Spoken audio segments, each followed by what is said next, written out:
Un saludo a todos los estudiantes del 11º grado y a sus maestros. Sean bienvenidos a la teleclase de Geografía de 11º grado dedicada a la geografía regional. Vamos a comenzar, por supuesto, como ya es habitual, recordando que estamos trabajando la unidad número 2 del plan de estudios. Le dice el estudio de los continentes, regiones significativas del planeta y países del mundo. Vamos a conocer entonces el asunto de la clase del día de hoy.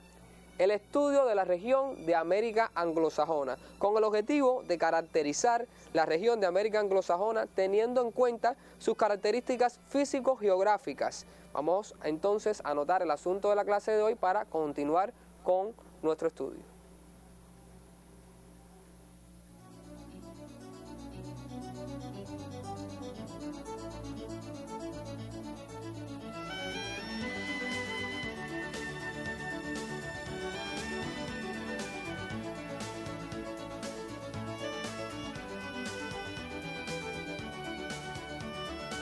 Conozcamos entonces cuáles son los materiales que utilizaremos en la clase del día de hoy.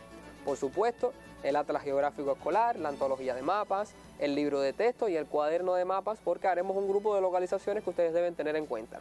En el libro de texto, las páginas que utilizaremos serán las siguientes, las páginas de la 81 a la 89, que es donde aparecen todas las características de la región de América anglosajona. Vamos a estar indistintamente utilizando el libro de texto y bueno, los demás materiales a utilizar. Vamos a comenzar entonces con una interrogante sobre América anglosajona.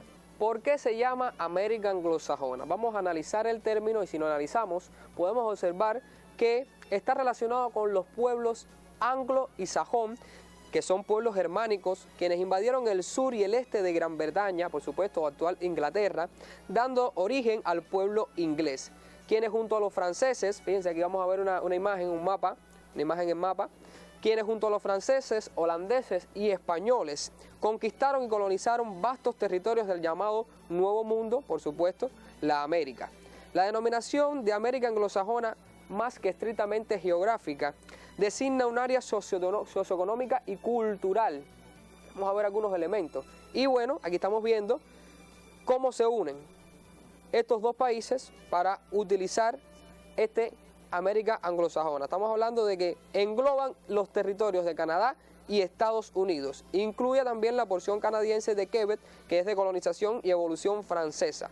Por tanto, no sería anglosajona, pero también le incluye por estos aspectos que es un área socioeconómica y cultural marcada distintamente de América Latina y el Caribe. No tienen nada que ver, por eso los estamos señalando de esta forma. Vamos entonces a ver aquí, estamos viendo a Quebec, este mapa de Quebec que a pesar de que es colonizado por los franceses, forma parte de América anglosajona. Vamos a ver entonces el plan tipo que utilizaremos hoy para desarrollar nuestra clase. Vamos a empezar con la situación geográfica teniendo en cuenta los hemisferios, límites y puntos extremos y además vamos a ir analizando las características físico-geográficas de la región de América anglosajona. Vamos a darle unos breves segundos para que anoten el plan tipo y continuar con el estudio de nuestra clase.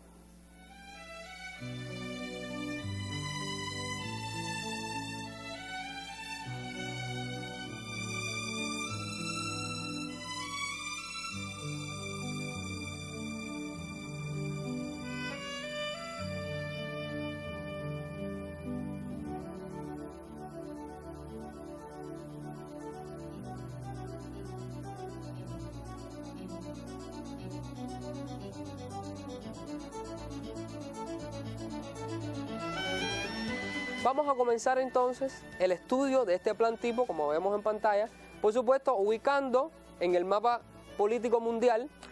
Acuérdense que estamos utilizando este televisor como si fuera un mapa por las condiciones que tenemos acá en el estudio. Bien, vamos a utilizarlo siempre utilizando el puntero, nunca vamos a localizar ni con la mano ni con el dedo, siempre con algún objeto que nos sirva de puntero.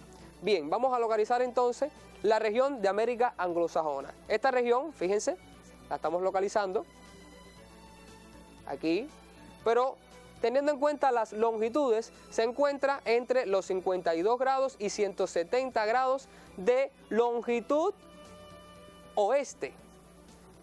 Siempre tengan en cuenta estos detalles. Esto también aparece en el libro de texto.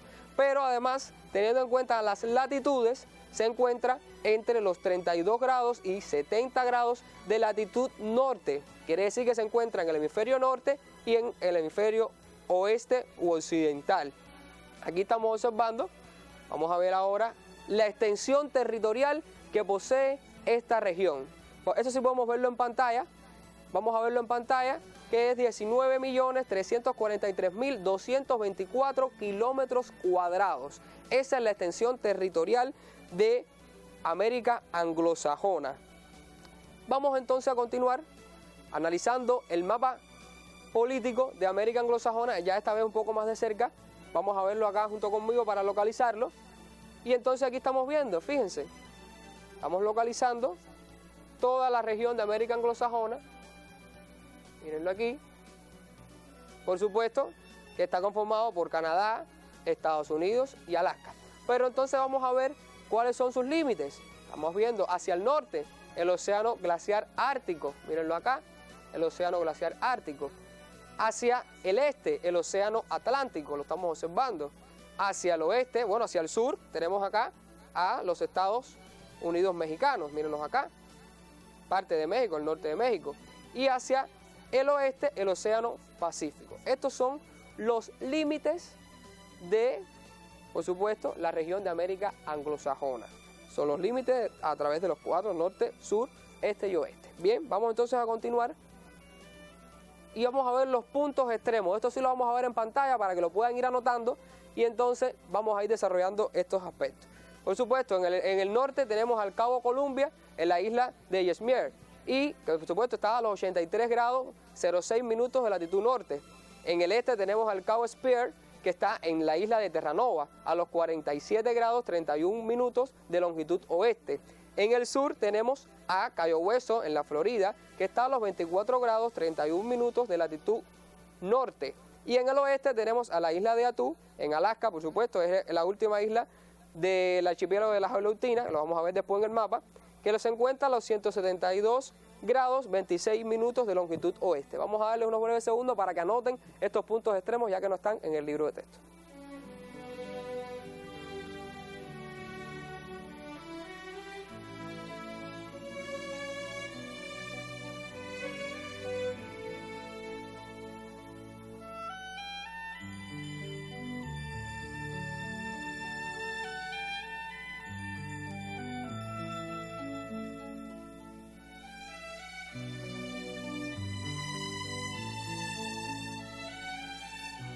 Vamos a localizar entonces estos puntos extremos.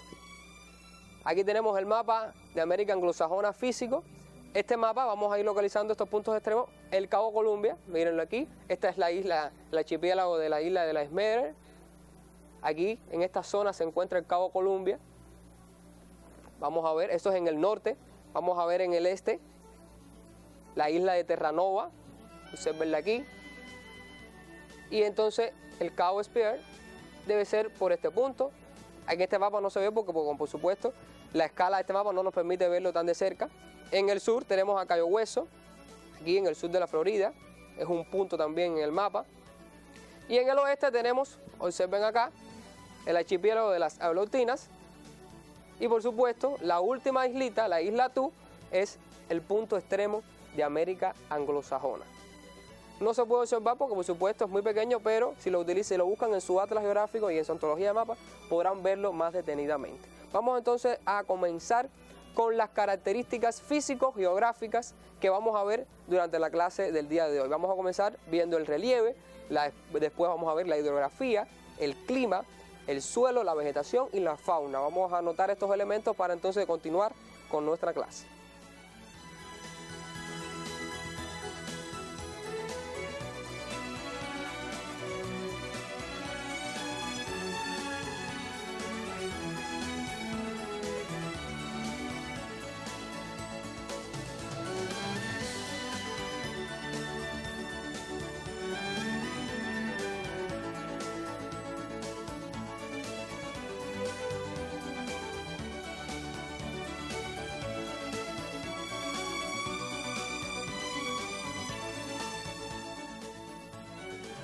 Vamos a ir entonces analizando estos elementos, también utilizando el mapa de América Anglosajona físico. Vamos a comenzar analizando el relieve costero, pero vamos a analizarlo según, por supuesto, los puntos cardinales. Vamos a empezar por el norte. Aquí en el norte podemos ver que es un relieve costero muy erosionado. Fíjense, toda esta zona es muy erosionada, por supuesto, presencia de accidentes costeros como la bahía de Hudson, una de las bahías más grandes del planeta. Aquí vemos, las tierras de Victoria, las tierras de Yesmere, que ya veíamos ya también, la tierra de Baffin. Todos estos eventos costeros, fíjense, todos estos eventos costeros que estamos viendo acá en el mapa, pertenecen a la cuarta glaciación de, por supuesto, ese proceso de erosión que ocurre en el planeta. También tiene que ver mucho con la tectónica de placa, pero esta vez pertenece a la cuarta glaciación, que provocó, por supuesto, todos estos accidentes costeros que estamos viendo en pantalla. También tenemos acá, si vamos entonces al este, a esta zona de la isla de Terranova, fíjense, son costas también, un poquito costas más específicas porque tienen otras características. Fíjense, estamos viendo aquí en el mapa una amplia plataforma continental también del litoral. Tenemos acá presencia de, por ejemplo, en el sur, vamos a analizar ya el sur, el Golfo de México. ¿Ven? Y entonces al oeste tenemos también que es una llanura costera con presencia, ven, bastante, algunos archipiélagos, algunas islitas, pero no es tan deformada como la del norte, podemos observar. La del norte posee otras características. Y esto es lo que tiene que ver mucho con el relieve costero. Vamos a analizar entonces ahora, dentro del relieve, por supuesto, vamos a ver una primera actividad que dice: localice en su cuaderno de mapas los siguientes accidentes costeros. Ahí estamos observando cuáles son los accidentes costeros. La tierra de Yesmere, la tierra de Victoria. Tierra de Victoria y tierra de Yesmere, por supuesto, son islas, por eso hay que localizarlo. La bahía de Hudson, la península del Labrador, la península de la Florida, el Golfo de México y el Golfo de Alaska. Vamos a recordar un momentico, antes de anotar este ejercicio, los invito a recordar estas localizaciones para que puedan utilizarlo también en clase. Vamos a verlo un momentico en pantalla. Fíjense, aquí tenemos a la península de Florida, aquí tenemos a la península del Labrador, fíjense, tenemos al Golfo de México, bien, todo esto son detalles, la tierra de Victoria, las tierras de Yesmere, la bahía de Hudson, solamente recordando estos elementos. Vamos entonces sí a anotar la actividad número 1 de la clase del día de hoy.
Vamos entonces a continuar analizando el relieve.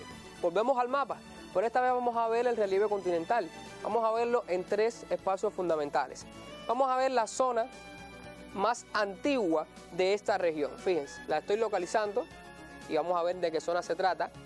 Les estoy hablando de lo que conocemos mundialmente como el escudo canadiense. Vamos a verlo más de cerca. Fíjense. Vean cuál es la localización del escudo canadiense, fíjense. Este escudo canadiense presenta características muy diferentes a todo el resto de la región porque es la zona más antigua y es la zona más amesetada de esta región, donde las alturas son menores a los 1000 metros de altitud. Por eso es importante conocer estos elementos. Vamos a seguir entonces. Otra zona también antigua, más amesetada pero un poco más elevada, es la zona de los montes Apalaches, los estamos viendo aquí. que se encuentra al este de esta región, al este-sureste, mírenlo aquí, los montes Apalaches.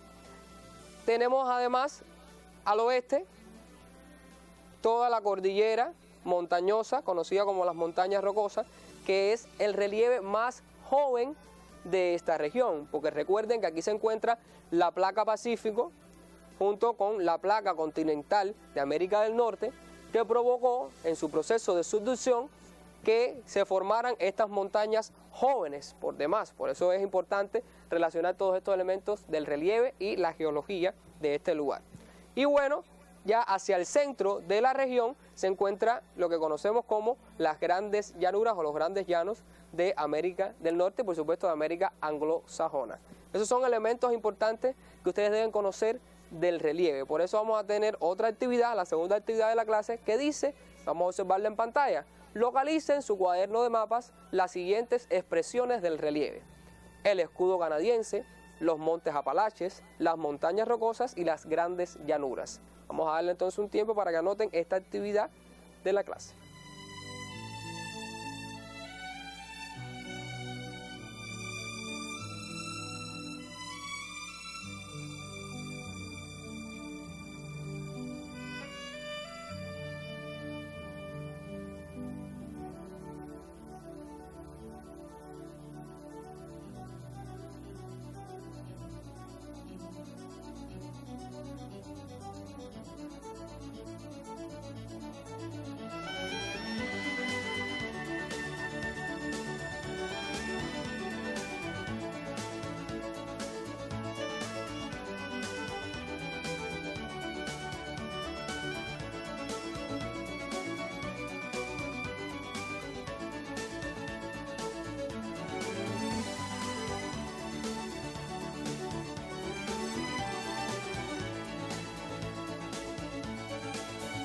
Entonces continuamos con el análisis del relieve, pero esta vez vamos a hablar de la hidrografía, porque recuerden que estos elementos están relacionados. No podemos, los separamos solamente para su estudio, pero en la naturaleza todo está integrado. Y ese relieve va a determinar la hidrografía de esta región. Por ejemplo, vamos a observar hacia el norte cuáles son los ríos más representativos. Por supuesto, recuerden que para localizar los ríos debemos localizarlos desde el interior del continente hacia las costas, porque es desde el nacimiento hacia la desembocadura, porque los ríos corren, por supuesto, teniendo en cuenta desde donde nacen hasta la desembocadura hacia el océano. Bien, por ejemplo, hacia el norte tenemos el río Yukón, mírenlo acá, lo estamos localizando. Nace en las montañas rocosas y su trayecto llega hasta el océano glaciar ártico, el mar de Bering, toda esta región de ahí. Hacia el norte también tenemos el río Marchensey, mírenlo aquí. Si analizamos entonces hacia el este, tenemos el río San Lorenzo, que es un río muy conocido porque es el río que se nutre de esta zona de los Grandes Lagos, que después vamos a ver más adelante cuál es esa zona, de qué se trata. Y entonces aquí en el río San Lorenzo ocurre también que uno de sus afluentes es el llamado río Niágara, donde, por supuesto, se conocen, seguro el nombre les es conocido porque es donde se encuentran las famosas cataratas del Niágara. Y por eso les he traído hoy un material audiovisual de estas cataratas para que disfruten de las vistas de este hermoso lugar.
Después de haber visto estas hermosas imágenes de las cataratas del Niágara, le propongo entonces conocer algunos elementos también referentes a la hidrografía y a la desembocadura de algunos ríos. Estamos viendo las cataratas del Niágara, por supuesto, pertenecientes al río Niágara, que es uno de los afluentes del río San Lorenzo que veíamos acá. Pero este río San Lorenzo desemboca como un estuario y vamos a observar aquí en pantalla, fíjense, estamos viendo aquí, miren, esto significa que es un estuario donde la desembocadura es concreta, fíjense, no hay nada que se interponga entre ellos, ni un islote, ni una isla, nada, es una desembocadura muy ancha, de boca muy ancha, y por eso es que es el estuario del río San Lorenzo. Pero vamos a ver entonces hacia el sur cuál río desemboca. Estamos viendo acá, es el río probablemente más importante de América anglosajona, el río Mississippi, Missouri. ¿Por qué? Porque está parte del Missouri, Mississippi, y algunos afluentes que forman parte de la cuenca y de la red hidrográfica más importante de la región de América anglosajona. Pero este río, sin decir muy diferente al río San Lorenzo, va a desembocar con un delta, y miren qué cosa más hermosa, miren esto, este es el delta del río Mississippi. Como podemos observar, no tiene una sola salida al mar, tiene varias salidas al mar. Por eso no desemboca en forma de estuario. Eso ustedes deben conocerlo de grados anteriores, pero bueno, siempre es bueno verlo en un ejemplo concreto, como es el caso del río Mississippi, con el delta del Mississippi, y con el río San Lorenzo, que tiene su desembocadura es en forma de estuario. Vamos a seguir entonces hacia el oeste. Tenemos, por ejemplo, el río Columbia, mírenlo acá, que nace también en las montañas rocosas, mírenlo acá. Y el famoso río Colorado. ¿Y por qué digo famoso? Porque este río es el que labra al famoso Cañón del Colorado. Y por eso también les traje un pequeño material audiovisual sobre el Cañón del Colorado, así que vamos a disfrutarlo. El planeta Tierra tiene innumerables rincones mágicos. Hoy quiero que me acompañéis en un viaje al Gran Cañón del Colorado, un lugar ancestral declarado Patrimonio de la Humanidad, en el corazón de Arizona, Estados Unidos.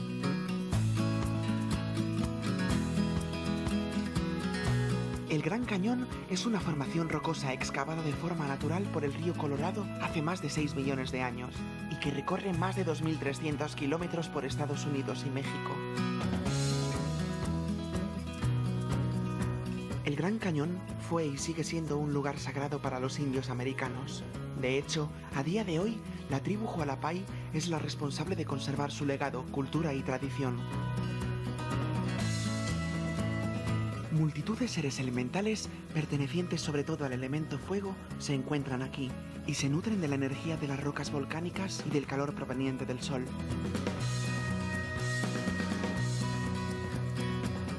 Cuando te encuentras en un lugar tan especial como este, algo mágico ocurre.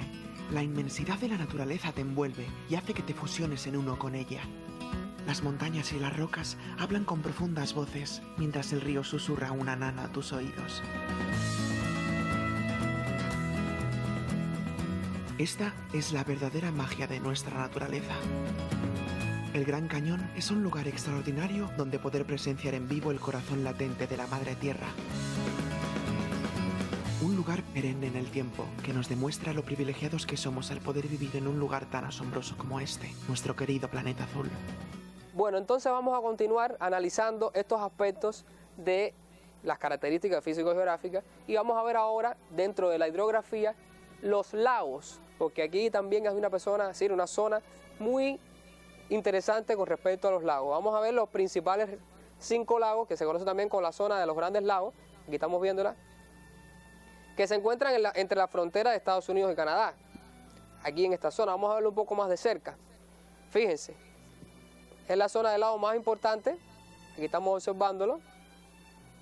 Aquí tenemos el lago Superior, el lago Michigan, el lago Hurón, el lago Erie y el lago Ontario. Por supuesto, vean que muchos de ellos pertenecen a lo que es Canadá, y tenemos acá el río San Lorenzo, que se nutre del lago Ontario. Por supuesto, todos están, fíjense, todos están interconectados entre sí.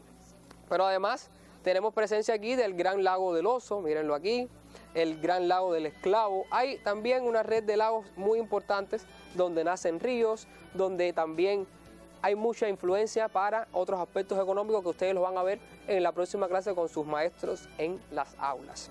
Vamos a continuar entonces, después de haber visto estos elementos, con una actividad, la actividad número 3, que dice, vamos a observar en pantalla, localice en su cuaderno de mapas los siguientes ríos y lagos. Por supuesto, el primero, el río Mississippi, el río Colorado, los Grandes Lagos, el río San Lorenzo y el río Bravo. El río Bravo tienen que tener en cuenta que es el límite entre la región de América anglosajona y América Latina y el Caribe, que no localizamos, pero ustedes seguramente lo van a encontrar muy rápido en el atlas geográfico y lo van a poder localizar.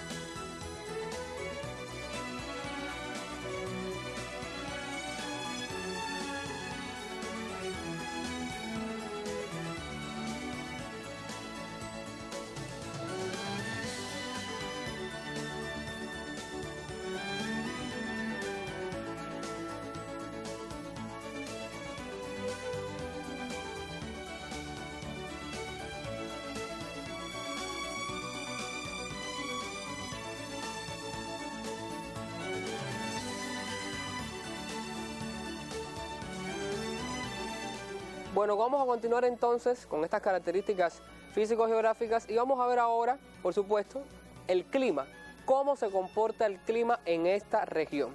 Vamos a observar que esta región, por supuesto, se encuentra mayoritariamente al norte del Trópico de Cáncer, por supuesto. Vamos a observar que va a tener características de un clima frío y templado, preferentemente, pero con algunas especificidades teniendo en cuenta el relieve, por supuesto, porque esto está relacionado con el relieve también. Y vamos a ver, por ejemplo, acá, que tenemos aquí en esta zona, en el norte de la región, fíjense, toda esta zona, en el norte de la región, que tiene un clima de tundra, con presencia de algunos glaciales. Vamos a ver, aquí, sobre todo en el norte, casi llegando al polo, que es donde más se ven este tipo de climas.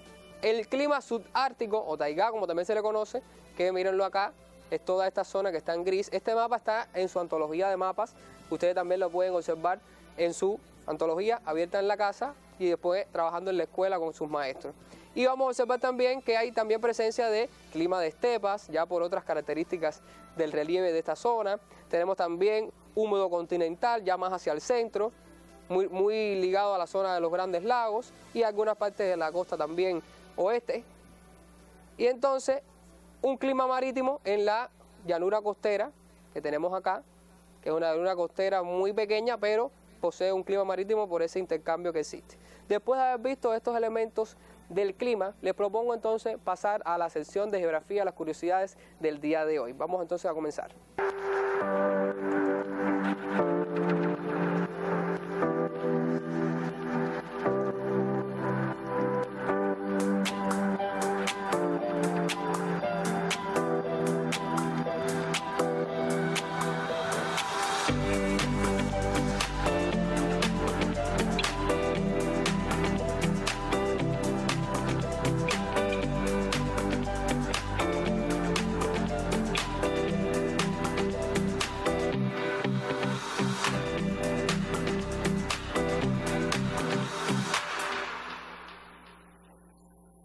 Bueno, en el día de hoy la sección de geografía de las curiosidades está enfocada a responder la siguiente interrogante.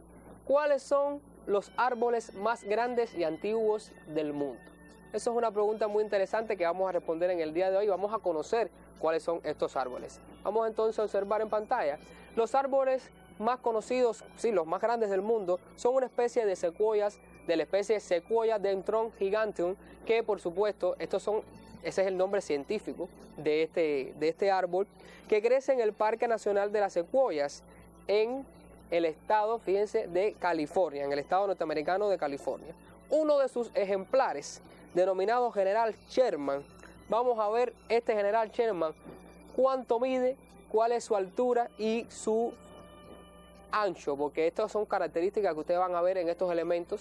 Y entonces les propongo para esto ver el siguiente material audiovisual. El general Sherman, el ser vivo con mayor biomasa en la Tierra. El ejemplar más grande de Sequoia dendron, el árbol más grande del mundo que se conoce, es una secuoya gigante en Estados Unidos, al cual han llamado General Sherman. El milenario y enorme General Sherman se encuentra en el Giant Forest, dentro del Sequoia National Park en California, donde se ubica desde hace 2000 años junto a varios árboles gigantes. Seguramente estarás muy ansioso por saber cuánto mide el General Sherman, después de todo lo que te he dicho, pero creo que antes debes saber que este no es el árbol más grande del mundo. El General Sherman tiene una increíble altura de 83.8 metros de alto y aún así no es el más alto, puesto que ocupa a su vecino californiano el Hyperion con sus 115.5 metros. De todas maneras, sus descomunales 1487 metros cúbicos de volumen no solo lo convierten en el árbol más grande del mundo, sino en el ser vivo con más biomasa que existe en nuestro planeta. Para hacernos una idea, una piscina olímpica tiene un volumen total de 2506 metros cúbicos, por lo cual el volumen de nuestro árbol equivale a más de la mitad. Su tronco tiene un perímetro de 31 metros, solo su corteza tiene más de 1 metro de grosor, sus ramas tienen hasta 40 metros de largo y su peso estimado es de unas 2000 toneladas. Aunque durante un largo tiempo se creyó que este árbol tenía más de 3500 años de antigüedad, hoy sabemos que su edad exacta son 2000 años. El dato resulta aún más interesante si tenemos en cuenta que esto significa que el General Sherman es una secuoya gigante considerablemente joven, conociéndose otros ejemplares de más de 3200 años. Muy interesante todos estos elementos, ¿verdad?, sobre el General Sherman. Como bien decía, este video no es el más alto, por supuesto. Se conoce que hubo uno mucho más alto que se llamó, como observar en pantalla, The Yerby Giant. Sí, gigante. Era muy gigante este árbol que se cayó en el año 1991. Fue derribado, que alcanzaba los 113,38 metros sobre el suelo. Fíjense, estamos hablando de un señor árbol gigante. Actualmente el árbol vivo más alto está en el mismo parque llamado, vamos a verlo, National Geographic Society. Midió en 1993 poco más de 111 metros de altura. Es el árbol vivo más alto del planeta. Mírenlo ahí, estamos viendo por supuesto la base de este árbol.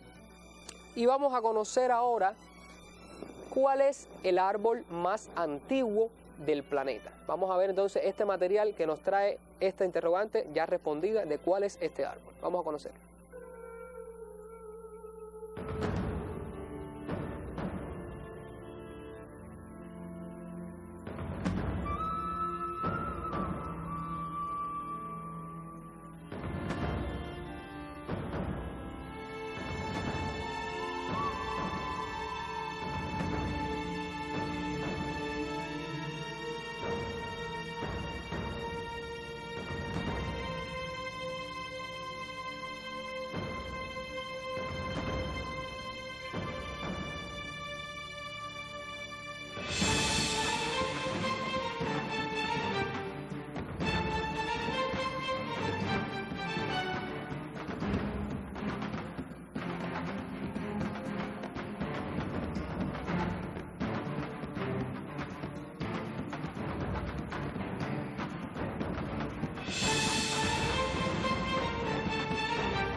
No sé si se fijaron en el video, pero es importante que ustedes conozcan de que este árbol se sabe que está en la Sierra Nevada de los Estados Unidos, pero no en el punto exacto donde está, para evitar, por supuesto, su poda y sí, su deforestación indebida, porque además es un árbol muy antiguo y además patrimonio casi mundial de la nación. Entonces vamos a, de esta forma, concluir con esta sección de Geografía de las Curiosidades y seguimos entonces ya con el final de nuestra clase.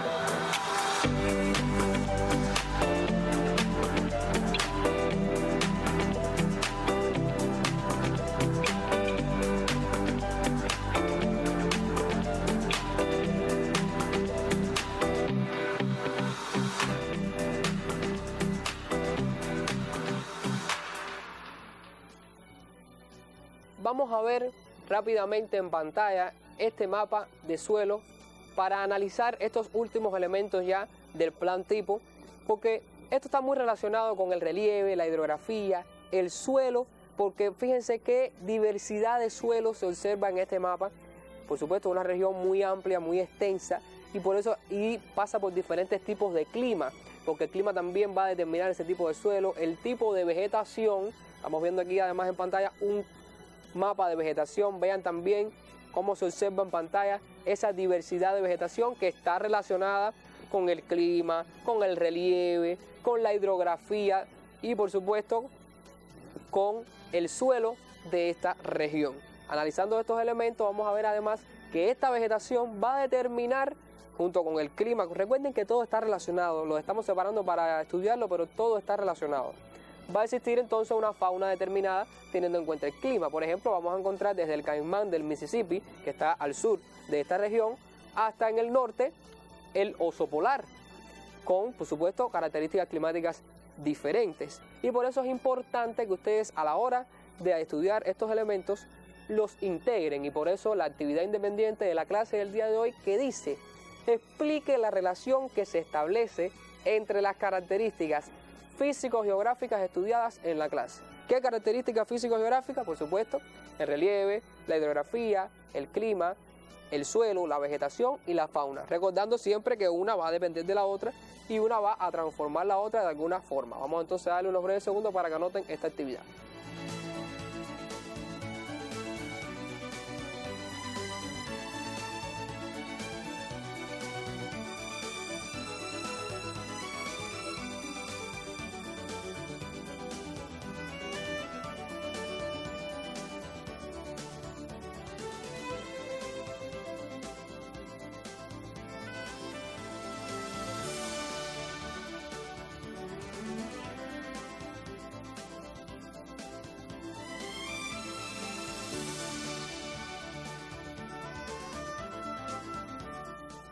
Bueno, mis estudiantes, de esta forma culmina la clase del día de hoy, siempre recordándoles las medidas sanitarias ahora que estamos en la calle, en la escuela, el uso correcto del nasobuco y protegerse siempre con el lavado de las manos. Muchas gracias, nos vemos la próxima semana.